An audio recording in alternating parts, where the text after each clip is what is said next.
अब बात करेंगे उस खबर की जिसने देश के दिल को सहमा रखा है। रीवा के मनिका में अभी भी एक 6 साल का मासूम जिंदगी की जंग लड़ रहा है। विस्तार न्यूज की मुहिम है कि मयंक को सुरक्षित बोरवेल के गड्ढे से बाहर निकालना है। हम आपको मयंक से जुड़ी पल पल की खबर से अपडेट करते रहेंगे, ऐसा हमारा वादा है। रीवा के मनिका में बोरवेल में गिरे 6 साल के मयंक को बचाने के लिए 21 घंटे से ज्यादा समय बीत चुका है। रेस्क्यू ऑपरेशन अभी भी जारी। एनडीआरएफ एसडीआरएफ की टीमें मयंक को बचाने के लिए जी तोड़ मेहनत कर रही हैं। खुदाई का काम लगभग पूरा हो चुका है। अब रेस्क्यू टीम टनल बनाने में जुटी हुई है, लेकिन पानी की वजह से थोड़ी परेशानी वहां पर आ रही है। रेस्क्यू ऑपरेशन में पानी बाधा बन गया। फिलहाल 4 से 5 फीट अंदर तक पाइप लगा दिया गया है। बता दें कि मयंक आदिवासी दोपहर के वक्त खेलते खेलते खेत में बने खुले हुए बोरवेल में गिर गया था। स्थानीय लोगों की सूचना के बाद पुलिस और रेस्क्यू टीम ने ऑपरेशन शुरू किया, लेकिन अभी तक कोई सफलता हाथ नहीं लगी है। ना ही मयंक के मूवमेंट के बारे में रेस्क्यू टीम को कुछ पता चल पा रहा है। ये थोड़ी सी चिंता का विषय है कि मयंक के मूवमेंट के बारे में रेस्क्यू टीम को कुछ पता नहीं चल पा रहा है अभी तक। कलेक्टर एसपी समेत आला अधिकारी पूरी मॉनिटरिंग कर रहे हैं। वही लोग मयंक की सलामती के लिए दुआ भी कर रहे हैं। 4 तस्वीरों के माध्यम से पूरा घटनाक्रम समझिए। बोरवेल में फंसी है जिंदगी की जंग लड़ रहा है मासूम मयंक, जिसकी उम्र मात्र 6 साल। एनडीआरएफ की टीम तैनात है। प्रशासनिक अधिकारी वहां पर पहुंचे हुए हैं, जी तोड़ मेहनत कर रहे हैं कि जल्द से जल्द मासूम मयंक को बोरवेल के गड्ढे से बाहर निकाला जाए। समानांतर एक गड्ढा कर दिया गया है, खुदाई हो चुकी है, टनल बनाने का काम जारी है, लेकिन पानी बाधा बना हुआ है। दुआओं का दौर जारी है। परिजनों का माता पिता रो रो कर बुरा हाल है। दादा कह रहे हैं, मयंक के दादा कहते हैं कि भगवान पर पूरा भरोसा है। भगवान पर उन्हें पूरा भरोसा है कि उनका मयंक बोरवेल से सकुशल सुरक्षित वापस आएगा। दुआओं का दौर भी लगातार चल रहा है। रेस्क्यू ऑपरेशन भी लगातार चल रहा है। 4 तस्वीरें आपके सामने। इन 4 तस्वीरों के माध्यम से पूरा घटनाक्रम समझिए कि किस तरीके से एक छोटी सी नन्ही सी जिंदगी, 6 साल का मासूम बोरवेल में फंसा हुआ है। 21 घंटे से ज्यादा का समय बीत चुका है, लेकिन अभी तक बोरवेल से बाहर वो नहीं आ पाया। तो सरकार अलर्ट है, प्रशासनिक अधिकारी वो भी अलर्ट हैं। मुख्यमंत्री डॉक्टर मोहन यादव रीवा के रेस्क्यू ऑपरेशन की पल पल की अपडेट ले रहे हैं। उन्होंने घटना पर दुख जाहिर करते हुए कहा कि रेस्क्यू टीमें लगातार जुटी हुई हैं। बारिश और मिट्टी की वजह से परेशानी हो रही है, लेकिन प्रशासन पूरी ताकत के साथ मासूम को बचाने में जुटा हुआ है। साथ ही सीएम डॉक्टर मोहन यादव ने प्रशासन को खुले बोरवेल को बंद कराने के निर्देश भी दिए हैं। हमने रेस्क्यू करने के लिए वहाँ टीम लगाई हुई है, लेकिन बारिश और मिट्टी में धंसा होने, गीला होने के कारण से काफ़ी कठिनाई आ रही है। मैं उम्मीद कर रहा हूँ कि प्रशासन पूरी ताकत के साथ में हमारे अपने बालक को बचाएगा और इस संबंध में जो बन पड़ेगा वो सब करेंगे। मेरे अपने विधायक मित्र सिद्धार्थ तिवारी वही मौके पे है। कलेक्टर से मेरी बात हुई, एसपी से बात हुई, सारी रेस्क्यू टीम लगी हुई है। उम्मीद करेंगे कि हम सब मिलकर के सफल हों। अत्यंत दुखद है। मैंने प्रशासन को पहले भी निर्देश दिए, दोबारा निर्देश दे रहा हूँ कि ऐसे कोई बोरवेल किसी क्षेत्र में हो, उनको वो तुरंत बंद कराए। खासकर ऐसे सूखे बोरवेल जिसमें पानी नहीं आता, लेकिन ये जिंदगी का बहुत बड़ा नुकसान होता है, तो इससे बचना चाहिए और उम्मीद करेंगे आने वाले समय में ऐसी घटना ना हो। तो बिना देरी किए सीधे आपको मौके पर लिए चलते हैं। हमारे सहयोगी विवेक तिवारी हमारे साथ जुड़े हुए हैं, बताएंगे विवेक की आखिर वहां पर क्या चल रहा है। विवेक, खुदाई का काम पूरा हो चुका है, टनल बनाई जा रही है, क्या परेशानी आ रही है विवेक? सुमित, बताना चाहूँगा कि लगातार खुदाई का काम जिस तरह चल रहा था और टनल में पानी आने की वजह से काम वो रुक गया था, लेकिन ताज़ा अपडेट आपके साथ लेके हाजिर हुए हैं। ताज़ा अपडेट सुमित ये है कि अब टनल के लिए जो ग्रिल है वो करना शुरू कर दिया है एनडीआरएफ ने। एनडीआरएफ की टीम लगातार मौके पर मौजूद है और ग्रिल करके वो टनल तक और टनल बनाने और उसको पाइप डालने की जो प्रक्रिया है वो शुरू कर दी गई है। आप तस्वीरों में देख सकते हैं कि एनडीआरएफ के जवान अंदर लगे हुए हैं और लगातार ये प्रयास किया जा रहा है कि अंदर तक पहुंचा जाए, जहां पर मयंक आदिवासी मौजूद है। और ये जो यहाँ के लोग कह रहे हैं कि लगातार जिस तरह की परेशानियां दिक्कतें आ रही थी, अब उन पर भी धीरे धीरे सॉल्यूशन हुआ है। और क्योंकि पानी भी अब कम हुआ है और जिसके कारण ग्रिल होना शुरू हुआ है, पहुंच रहा है यहाँ पर राजीव। और क्योंकि लगातार जनप्रतिनिधि भी यहाँ पर पहुँच रहे हैं। लेकिन ताज़ा अपडेट ये है अभी कि एनडीआरएफ की टीम ने ग्रिल करना शुरू कर दिया है, सुरंग बनाने का काम शुरू हो गया है। हालांकि ऊपर से मिट्टी गिर रही है जिसके कारण से एनडीआरएफ के जवानों को दिक्कत हो रही है। तो अब बड़ी खबर आपको ये बता दें कि मध्य प्रदेश के उप मुख्यमंत्री राजेंद्र शुक्ल तुरंत पहुंचने वाले हैं। उनका काफिला पहुंच चुका है लगभग। और क्योंकि अभी कुछ समय पहले हम सुन रहे थे कि डॉक्टर मोहन यादव मध्य प्रदेश के मुख्यमंत्री कह रहे थे कि उन पर इस पूरी घटनाक्रम पर नज़र बनी हुई है और उनके निर्देश पर मध्य प्रदेश के उप मुख्यमंत्री राजेंद्र शुक्ल पहुंचे हैं और उनका काफिला बस कुछ ही क्षणों में पहुंचने वाला। बड़ी खबर आपको बता दें कि मध्य प्रदेश के उप मुख्यमंत्री राजेंद्र शुक्ल मौके पर पहुंच रहे हैं। उनका काफिला पहुंचने वाला है। हमारे साथ भारत है। मैं भारत से जानना चाहूँगा, भारत क्या कहेंगे? बिल्कुल, काफिला दिखाइए, आप काफिला दिखाइए। राजेंद्र शुक्ल उप मुख्यमंत्री जो है उनका काफिला आपको दिख पा रहा होगा। बताया जा रहा है कि राजेंद्र शुक्ल उप मुख्यमंत्री का काफिला है वो।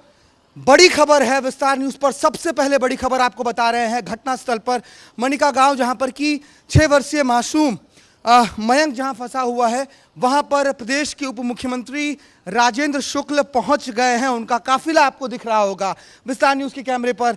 आप देख पा रहे होंगे राजेंद्र शुक्ल पहुंच चुके हैं यहाँ पर। ये उनका गृह क्षेत्र भी है, इस इलाके से वो आते हैं और यहाँ पर उप मुख्यमंत्री पहुँच गए हैं। मुख्यमंत्री ने अभी से कुछ देर पहले ही जो है इस बारे में और बताया था कि प्रशासन को जो है इस पर काम करने की ज़रूरत है। और उन्होंने ये भी कहा था कि उनके प्रशासन के जो लोग हैं यहाँ पर पहुँचेंगे, उनके मंत्रिमंडल के लोग पहुँचेंगे। और कल ही राजेंद्र शुक्ल ने ट्वीट करके जानकारी दी थी कि वो जो है घटनास्थल का दौरा करेंगे। बड़ी खबर है इस वक्त। आप देख पा रहे होंगे काफिला, वो धूल का गुब्बार आपको दिख रहा होगा। उप मुख्यमंत्री राजेंद्र शुक्ल मध्य प्रदेश के यहाँ पर मौके पर पहुँच गए हैं, घटनास्थल पर पहुँच गए, उनका काफिला पहुँच गया है। कुछ ही देर में, आपसे कुछ ही पलों में यहाँ पर भी वो होंगे, रेस्क्यू ऑपरेशन का जायजा लेंगे, देखेंगे कि अब तक कार्य कहाँ तक पहुंचा है और मयंक सकुशल बाहर निकल जाए। इसकी मौजूदगी जो है मौके पर पहुंच चुके हैं। डिप्टी सीएम राजेंद्र शुक्ल मौके पर पहुंच चुके हैं। जिस तरीके से हम आपको बता रहे थे कि कुछ ही देर बाद राजेंद्र शुक्ल मौके पर पहुंचने वाले हैं, घटनास्थल पर पहुंचने वाले हैं और वैसा ही कुछ हुआ भी। राजेंद्र शुक्ल का काफिला मौके पर पहुंच चुका है। ये तस्वीरें आपके सामने डिप्टी सीएम राजेंद्र शुक्ल मौके पर पहुंचे हुए हैं। प्रशासन के अधिकारी अलर्ट हैं, सरकार भी काफी गंभीर है। सरकार ने भी उप मुख्यमंत्री राजेंद्र शुक्ल को मौके पर भेजा है। सबसे पहले तस्वीरें विस्तार न्यूज पर। ऐसी तस्वीरें सिर्फ और सिर्फ आप विस्तार न्यूज पर ही देखेंगे। ऐसी तस्वीरें आपको कहीं और नहीं मिलेंगी। दूर से ही आते हुए मुख्यमंत्री आपको नजर आएंगे। ऐसी तस्वीरें सिर्फ और सिर्फ विस्तार न्यूज पर एक्सक्लूसिव। जो हमारा दावा होता है कि सबसे पहले हम आप तक पहली तस्वीर, हर एक घटनाक्रम की पहली तस्वीर, पहला अपडेट हम आप तक पहुंचाते हैं, पहुंचाते रहेंगे, पहुंचा रहे हैं। और उस दावे को, उस वादे को निभाते हुए विस्तार न्यूज की मुहिम की मयंक को बचाना है, मयंक को बचा लो भगवान, पल पल की अपडेट, हर एक तस्वीर हम आप तक पहुंचा रहे हैं। दो तस्वीरें देखिए, इन दो तस्वीरों में ही पूरा अपडेट है इस घटनाक्रम का। एक अपडेट यह है कि प्रशासन, सरकार अलर्ट है। सरकार की तरफ से उप मुख्यमंत्री डिप्टी सीएम राजेंद्र शुक्ल मौके पर और किस तरीके से टनल में पाइप डालने की कोशिश हो रही है। पानी आ गया था वहां पर। पानी आ जाने की वजह से रेस्क्यू ऑपरेशन रोक दिया गया था, लेकिन फिर से रेस्क्यू ऑपरेशन शुरू हो चुका है। इन दो तस्वीरों में पूरा अपडेट है इस घटनाक्रम का। इन दो तस्वीरों के माध्यम से पूरा अपडेट आप समझिए। जेसीबी मशीन लगी हुई है, अधिकारी वहां पर पहुंचे हुए हैं। राजेंद्र शुक्ल डिप्टी सीएम भी वहां पर पहुंच चुके हैं। इन दो तस्वीरों के माध्यम से पूरा अपडेट इस घटनाक्रम का विस्तार न्यूज आपको दिखा रहा है। हर एक तस्वीर सबसे पहले आपको विस्तार न्यूज की टीवी स्क्रीन पर ही दिखेगी, इसलिए लगातार बने रहिए हमारे साथ। और मयंक को बचाने की मुहिम में जिस तरीके से विस्तार न्यूज हर एक अपडेट आप तक पहुंचा रहा है, उसे देखिए। 60 फीट गहरे बोरवेल में जिंदगी फंसी हुई है। विस्तार न्यूज ने ठाना है कि मयंक को बचाना है और एक हर तस्वीर हम आप तक पहुंचाएंगे। ये देखिए, डिप्टी सीएम राजेंद्र शुक्ल पहुंच चुके हैं मौके पर। सीधी तस्वीरें विस्तार न्यूज पर एक्सक्लूसिव। सबसे पहले राजेंद्र शुक्ल मौके पर। प्रशासन, सरकार सभी अलर्ट हैं, पल पल की अपडेट रखे हुए हैं। मुख्यमंत्री डॉक्टर मोहन यादव फोन पर लगातार अपडेट ले रहे हैं और उन्होंने राजेंद्र शुक्ल को डिप्टी सीएम को मौके पर भेज दिया है। दूसरी तस्वीर देखिए, किस तरीके से टनल बनाई जा रही है। टनल में पाइप डालने का काम हो रहा है। पानी बाधा बन गया था, लेकिन फिर से रेस्क्यू ऑपरेशन शुरू किया गया। पानी आ जाने से बीच में रेस्क्यू ऑपरेशन को रोक दिया गया था। पानी को निकाला गया, पानी बाहर निकला, फिर से रेस्क्यू ऑपरेशन शुरू हो चुका है। 21 घंटे से ज्यादा वक्त बीत चुका है। जंग अभी भी जारी, बिना थके, बिना हारे, बिना रुके एसडीआरएफ, एनडीआरएफ की टीमें लगातार जुटी हुई है। मकसद यही है कि मयंक को बचाना है। एक ही मकसद, विस्तार न्यूज की मुहिम, मयंक को बचा लो भगवान, मयंक को बचाना है। पल पल की तस्वीरें सबसे पहले विस्तार न्यूज पर ही आप देखेंगे। पल पल का अपडेट विस्तार न्यूज पर आप देखेंगे। जैसा कि हमारा वादा है, दावा है कि हर एक तस्वीर सबसे पहले हम आप तक पहुंचाएंगे। जैसे ही राजेंद्र शुक्ल वहां पर पहुंचते हैं, सबसे पहले तस्वीरें विस्तार न्यूज पर ही आप देख रहे हैं। ऐसी तस्वीरें कहीं नहीं, ऐसी तस्वीरें और कहीं आपको नहीं मिलेंगी। राजेंद्र शुक्ल डिप्टी सीएम मौके पर जायजा लेंगे, जानेंगे किस तरीके से रेस्क्यू ऑपरेशन हो रहा है, क्या अड़चनें, क्या परेशानियां, क्या दिक्कतें वहां पर। सुमित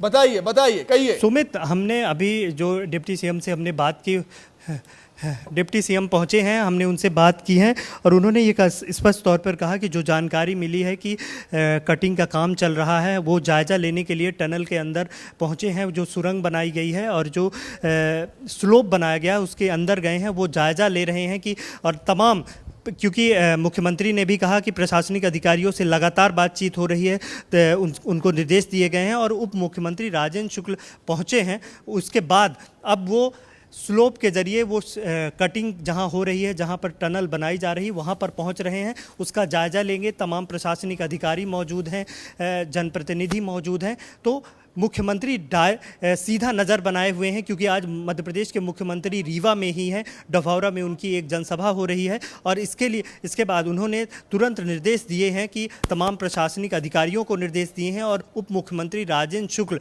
बड़ी खबर ये है कि राजेंद्र शुक्ल पहुँचे हैं और लगातार वो जायजा ले रहे हैं, अंदर पहुँच। तो डिप्टी सीएम राजेंद्र शुक्ल पहुंच चुके हैं, जायजा वो ले रहे हैं, घटनाक्रम का अपडेट ले रहे हैं कि फिलहाल किस तरीके से रेस्क्यू ऑपरेशन को आगे बढ़ाया जा रहा है, किस तरीके से मयंक को बोरवेल के गड्ढे से बाहर निकालने की कोशिशें हो रही हैं। जो भी परेशानियां आ रही हैं या आएंगी, आ रही थी, उनकी भी जानकारी लेंगे डिप्टी सीएम राजेंद्र शुक्ल, जो कि मौके पर पहुंच चुके हैं। और किस तरीके से टनल के जरिए मयंक को बाहर निकाला जाएगा, वो भी तस्वीरें आपके सामने। एनडीआरएफ, एसडीआरएफ की टीमें लगातार जुटी हुई, बिना थके, बिना रुके, काम लगातार जारी। टनल के माध्यम से अब मयंक को बाहर निकाला जाएगा। खुदाई का काम पूरा हो चुका है, पानी आ गया था बीच में, इसलिए रेस्क्यू ऑपरेशन को रोक दिया गया था। लेकिन अब एक बार फिर से रेस्क्यू ऑपरेशन जारी हो चुका है और कोशिश होगी कि जल्द से जल्द मयंक को गड्ढे से बाहर निकाला जाए इस टनल के माध्यम से। कटिंग का काम पूरा हो चुका है और कोशिश है कि जल्द से जल्द मयंक तक पहुंचा जाए, उसके करीब पहुंचा जाए, जिससे मयंक को बाहर निकाला जाए। एसडीआरएफ एनडीआरएफ की टीमें मयंक को बचाने के लिए जी तोड़ मेहनत करती हुई, खुदाई का काम लगभग पूरा हो चुका है। अब रेस्क्यू टीम टनल बनाने में जुटी हुई है। टनल के जरिए, इसी टनल के जरिए जो टीवी स्क्रीन पर देख रहे हैं आप, इसी टनल के जरिए मयंक के करीब पहुंचा जाएगा, मयंक के पास पहुंचा जाएगा।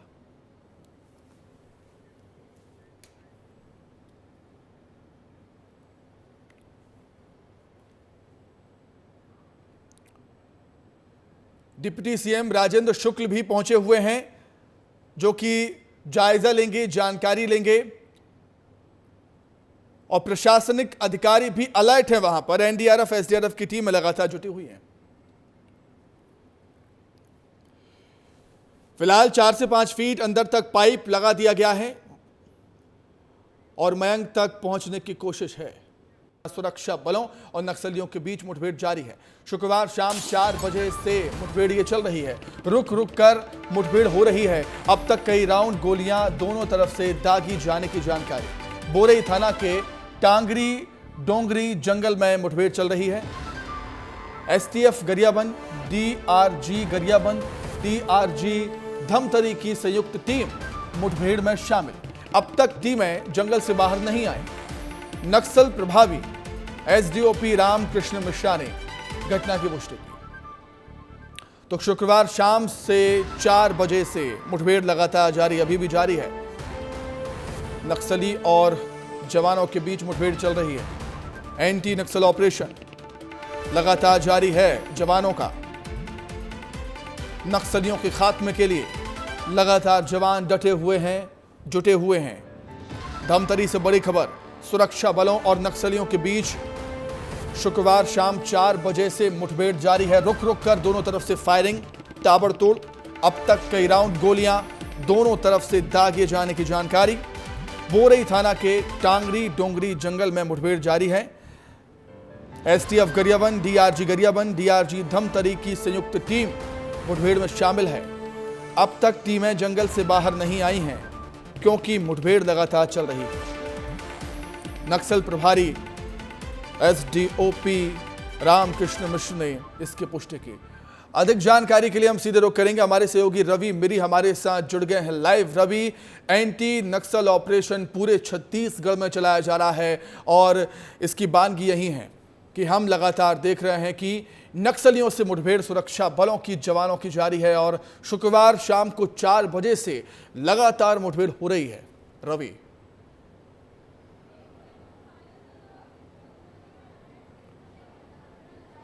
हेलो हेलो हेलो, आवाज। रवि, दोबारा हम लौटेंगे आपके पास। बड़ा अपडेट यही है कि शुक्रवार शाम को 4 बजे से नक्सली और जवानों के बीच ये मुठभेड़ चल रही है। दनादन दोनों तरफ से फायरिंग, कई राउंड गोलियां दागी जा चुकी हैं।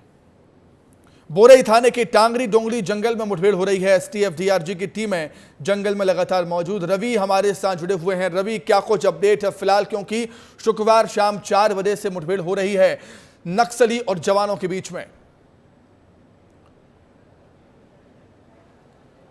देखिए, पुलिस को कल सुबह ही ये जानकारी मिली थी कि धमतरी और उड़ीसा से लगे हुए क्षेत्र जंगल में नक्सलियों के होने की सूचना मिली थी। इसके बाद से धमतरी और गरियाबंद की डीआरजी, सीआरपीएफ, एसटीएफ की टीम, लगभग 50 से 60 जवानों की टीम सुबह से निकली थी जंगल में सर्च ऑपरेशन में। और सर्चिंग ऑपरेशन के दौरान नक्सलियों के बीच लगातार पुलिस और नक्सलियों के बीच मुठभेड़ हुई है और अभी 18 से 20 घंटे हो गए हैं और मुठभेड़ लगातार जारी है। पुलिस की तरफ से जो इनपुट हमें मिली है उसके अनुसार कोई बड़ी सफलता जवानों को मिलने जा रही है, इसकी खबर कुछ देर बाद ही आ जाएगी।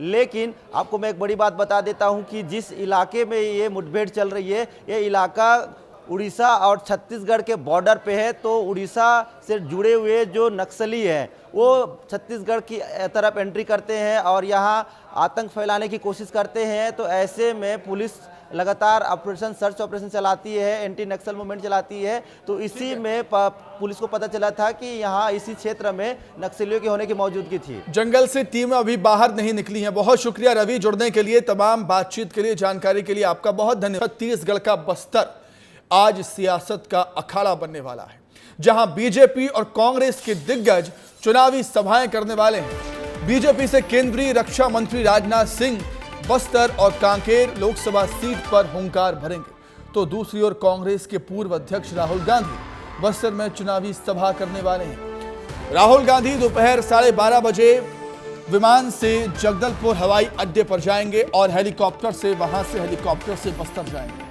और लाल बहादुर शास्त्री मैदान में सभा को संबोधित करेंगे। वहीं रक्षा मंत्री राजनाथ सिंह दंतेवाड़ा में चुनावी सभा को संबोधित करने वाले हैं।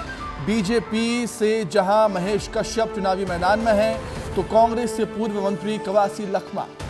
बस्तर सीट दोनों ही पार्टियों के लिए प्रतिष्ठा का सवाल है, क्योंकि 2019 में यहां से कांग्रेस के दीपक बैज चुनाव जीते थे। कांग्रेस सीट को बचाने के लिए मेहनत कर रही है, तो बीजेपी सीट पर परचम लहराने के लिए जी तोड़ मेहनत कर रही है।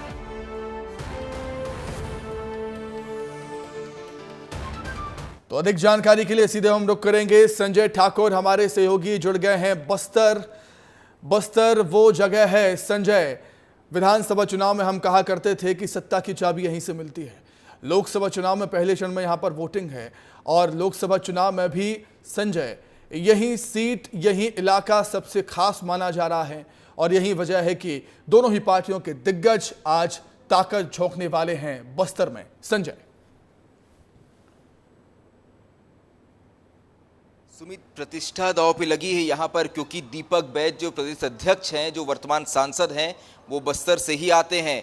किरण देव बीजेपी के प्रदेश अध्यक्ष भी जो हैं वो भी बस्तर से आते हैं। ऐसे में प्रतिष्ठा दांव पे लगी है और यही वजह है कि लोकसभा चुनाव की घोषणा के बाद पहली सभा राहुल गांधी की बस्तर में हो रही है। और इस सभा के लिए अगर मेरे पीछे आप तस्वीरें देखें, एक बार संजू तस्वीरें दिखाइए।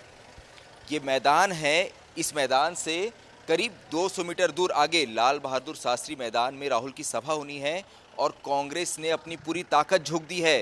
कांग्रेस के सबसे बड़े नेता राहुल गांधी बस्तर आने वाले हैं और यही वजह है कि यहाँ पर कांग्रेस चाहती है कि इनकी सभा में जो भीड़ आए उससे कांग्रेस की ताकत नजर आए। यहाँ से ठीक 20 किलोमीटर दूर 8 तारीख को छोटे आमाबाल में नरेंद्र मोदी ने अपनी सभा को संबोधित किया था, जिसमें करीब 70,000 से अधिक की भीड़ आई थी। ऐसे में कांग्रेस के सामने ये बड़ी चुनौती है कि राहुल गांधी की सभा को सफल बनाया जाए।